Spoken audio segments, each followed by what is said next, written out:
2016-তে সরকার প্রতিশ্রুতি দিয়েছিল अच्छे दिन আসছে, মোদি জমানার নতুন ভোরে কৃষকদের আয় হবে দ্বিগুণ।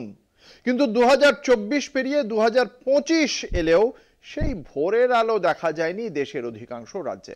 ডাবল আয়ের যে স্বপ্ন বিজেপির জুমলা মানে গালগল্প হয়েই থেকে গেল। গবেষণায় উঠে এসেছে এমনই তথ্য। আর এই গবেষণা কিন্তু কোনো রামশ্যাম যদুর নয়।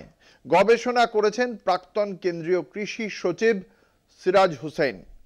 সেই রিপোর্ট বলছে মোদির দেওয়া প্রতিশ্রুতির সঙ্গে বাস্তবের দূরত্বও কিন্তু অনেক। নরেন্দ্র মোদী সরকারের সবচেয়ে বড় কৃষিনীতির লক্ষ্য ছিল কৃষকদের ডাবল ইনকাম। কিন্তু রিপোর্টে স্পষ্ট, মোদী যতটা গর্জেছিলেন উন্নয়ন কিন্তু বর্ষায়নি ততটা। কৃষির চেয়ে বেশি বেড়েছে দিনমজুরি আর খুচরো ব্যবসা থেকে আয়, মানে কৃষি ক্ষেত্রে দিনের পর দিন শুধু দুর্দশাই বেড়েছে।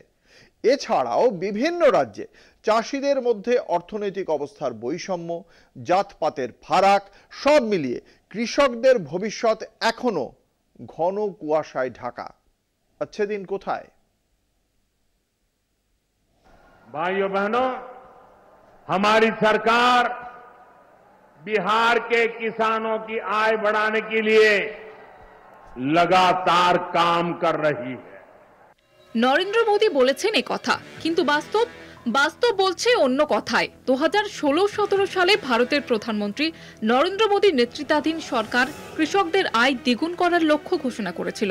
ঠিক করা হয়েছিল 2015-16 অর্থ বছরের ভিত্তিতে কৃষকদের মোট আয় 2022-23 সালের মধ্যে দ্বিগুণ করতে হবে। কিন্তু নতুন এক গবেষণা জানাচ্ছে এই লক্ষ্য পূরণে অধিকাংশ রাজ্য ব্যর্থ হয়েছে। কেবল বিহার, উত্তরাখণ্ড ও কিছু কেন্দ্রশাসিত অঞ্চল এই লক্ষ্য অর্জন করতে পেরেছে। Doubling farmers income A promising target fraught with challenges নামের এই গবেষণা প্রকাশ করেছেন প্রাক্তন কেন্দ্রীয় কৃষি সচিব সিরাজ হুসেন। গবেষণা বলছে, গোটা ভারত কৃষকদের দ্বিগুণ আয়ের লক্ষ্যমাত্রা থেকে এখনো 25% পিছিয়ে। বিশেষজ্ঞদের মতে কৃষিখাত থেকে আয় বৃদ্ধির তুলনায় অকৃষিখাত যেমন মজুরি, ব্যবসা ইত্যাদিতে আয় বেড়েছে বেশি। অন্ধ্রপ্রদেশ, অসম, ছত্তিশগড়, গুজরাট, জম্মু কাশ্মীর, মহারাষ্ট্র ও রাজস্থানে আয় 20% থেকে 50% পর্যন্ত বেড়েছে।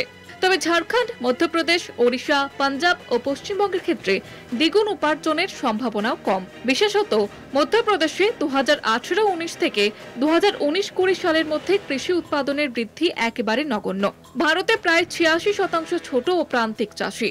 এদের আয় বাড়াতে বিশেষ পরিকল্পনা দরকার। পাঞ্জাব ও হরিয়ানার কৃষকদের আয় বিহার ও পশ্চিমবঙ্গের কৃষকদের তুলনায় প্রায় 5 গুণ বেশি।